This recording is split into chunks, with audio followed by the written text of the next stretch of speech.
You're about to witness a crime. It's kind of like a wolf pack mentality. The guy in the number 3 shirt shows up first to scope out the bike rack. There's 3 of them. 3 of them are right outside the entrance. Our I-Team hidden cameras catching it all mid-morning at the Noma Gallaudet Metro Station in Northeast D.C. They have no problem doing it in the open. Where a series of bike thefts have happened recently, says Metro Transit Police Chief Ron Pavlik. It's something we're challenged with every day. Number 3 gives the thumbs up to a second guy on the bike who goes in for the steal. He's got it. He's got him. He's got him. He's got the bolt cutters in his hand right now. Little do they know, they just nabbed a Metro Transit police bike. The Bait Bike program started 2 years ago to combat one of Metro's biggest crimes. More than 400 bike thefts last year alone. There's one under arrest. Most of the crimes happen late morning to early afternoon when commuters are at work, as we saw at the Braddock Road Metro Station in Alexandria. This time the man works alone, pulling on the bike, checking the wheels, positioning the seat before riding off. Right now, you are under arrest for grand larceny here in the Commonwealth of Virginia, okay? You're stealing that bicycle. Why were you trying to take that bike? It was just sitting there, sir. Not your bike, though. It's not my bike, sir. It truly isn't. I made a mistake. Metro says high-end bikes are usually the target. Broken down for parts? Is it, reused, reselled? And that's the bigger question. A question the News 4 I-Team wanted to know, too. So we decided to take this investigation to the next level to see just what happens after a bike is snatched. Usually it's the whole bike. Occasionally we'll hear bits and pieces of the bike going. Jonathan Brandenburg with Performance Bicycle says his customers complain several times a month about being hit by thieves. He loaned us one of their more popular bikes. Ultimately, no bike lock is 100%. And we added a secret weapon. This GPS tracking device allowing us to watch the bike's every move. Parking the bike around the D.C. area at spots hit hard in the last year, according to police reports. More than 1,000 thefts in 2013. Many clustered in places like K Street in Georgetown, F Street in Penn Quarter, and 14th Street in Columbia Heights. 3 in the afternoon, we noticed these 2 guys checking out our bike, locked up in front of a coffee shop. They leave an unlocked bike next to ours and walk away. One returns minutes later with something in his back pocket, bolt cutters. Yep, he's taking it. It happens in seconds. He cuts the lock and takes off. He's between the Metro stop and 7-Eleven. But this time, the I-Team is tracking him. He came down, went over. Finding him and our bike 3 blocks away where he's showing it off, but doesn't want to talk to us. Hey, sir, would you come here? Can we talk to you? Got the bike back. Another day, another team tempted. This time at the West Hyattsville Metro Station, where 11 bikes were stolen this year alone. Are you on it? I'm on it. One guy appears to be the lookout. The other uses bolt cutters to break the lock. Are they both riding it? Yep. The I-Team tracks them a mile down the road to an apartment complex. Hey, sir, can we talk to you about my bike? And that's when this chase kicks into high gear as one takes off down a trail along Sligo Creek across town to another apartment complex. To this neighborhood in Hyattsville, Maryland. The man living here tells us a guy on a bike did come by. So you saw the bike? Yeah, like this. He says he doesn't know him, but our tracking device shows our bike is still here. It's our bike. Oh, yeah? It's our bike. Dang. After about 15 minutes, he finally admits he bought the bike from the guy, not knowing it's stolen, and pulls it out from the truck in his front yard. How much? $50. Our I-Team bike stolen and sold in less than an hour and a half. Time to take it back to the station.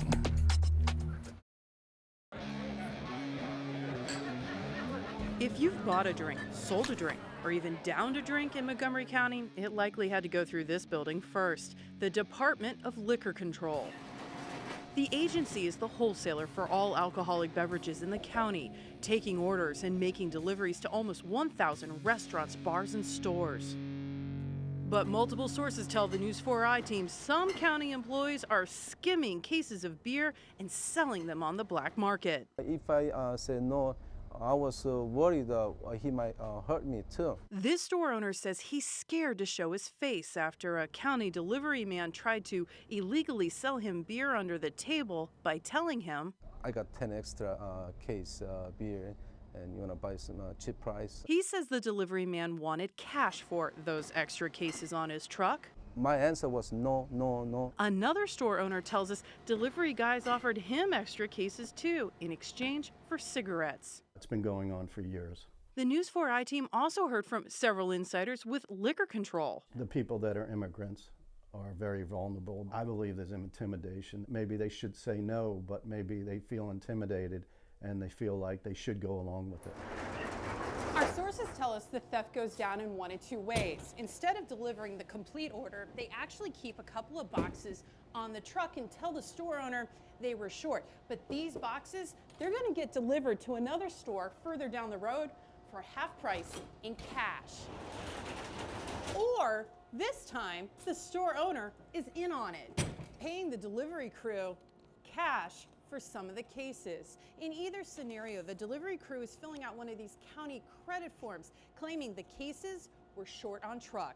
This could be a way that they could be hiding theft. Well, that's always the fear when you say that they say it wasn't on the truck, and it was. George Griffin is the director of liquor control.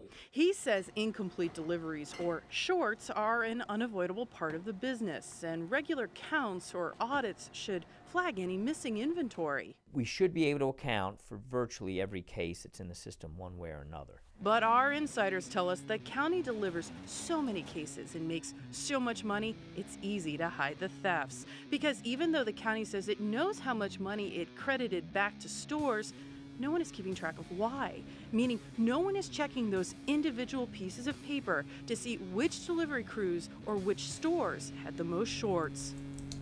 Except the News 4i team. We spent nearly 2 weeks going page by page through 6 months worth of credit forms. We found 2/3 of businesses were shorted, some more than once a week. Most of those stores get their beer from the same 3 delivery crews, who we found had as many as 3 times the number of shorts compared to other trucks. There's no way that continuously the same trucks should have the problems all the time without something happening to them. It is surprising to see that some of the patterns. And you think there may be a problem?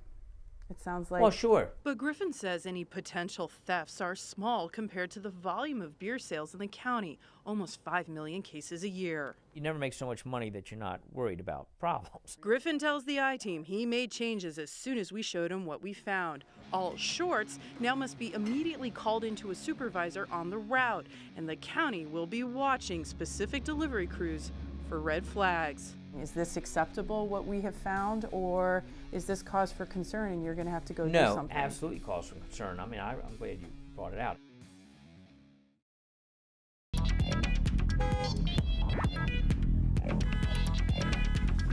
Not unusual. He's looking. On most weekday mornings. They are definitely looking for their car. To spot this, confused people walking around in this downtown Silver Spring parking lot looking for their cars, wondering where they went. I went in to go to a bank, and then I went to go get a haircut. It happened to Suri Dervasula while visiting the Blair's shopping center on East West Highway. By the time I came out of the shopping center there, my car was taken, towed. Signs are posted stating walk-offs will be towed. But with cars taken within minutes by the company, G&G Towing, some drivers question, is it fair? A lot of consumers who don't realize that somebody is watching them in many cases.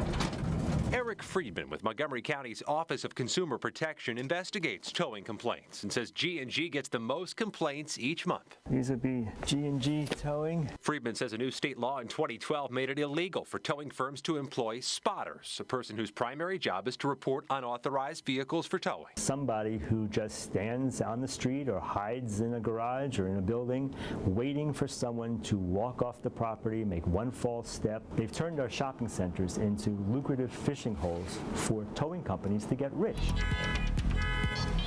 After getting a tip, the News 4i team staked out the Blair's shopping center over several days, each time spotting 2 to 3 guys walking around the lot with phones, taking pictures of cars, watching people, even our team, as they got out of their vehicles. Our cameras caught tow trucks parked right around the corner, swooping in within minutes, even though most of the lot sat empty. In many of these cases, there's plenty of parking, so it's not a matter of a customer not being able to get to a store. The Tower Companies manages the shopping center and told us it started towing because there was a problem in the past with commuters using the lot, taking spaces from customers. It says it does not tolerate spotters on our property. So what were these guys in the parking lot doing? We don't know for sure if they work for G&G Towing. I'm Scott with Channel 4. We're just checking to see how long you've been doing this with G&G Towing.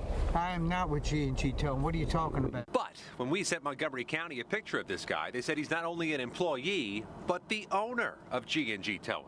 And the News 4i team discovered the owner of G&G is suing the state over the new towing law, calling parts of it unconstitutional, including the section about spotting, saying in court records it's oppressive and unreasonable to require photographic evidence while at the same time prohibiting and making it a crime to employ or otherwise compensate individuals who gather and report the required photographic evidence. I guess they saw somebody looking like me crossing the street and then came back and took my car. Suri Dervasula says whoever was watching him got it wrong, says he never left the parking lot but still got towed.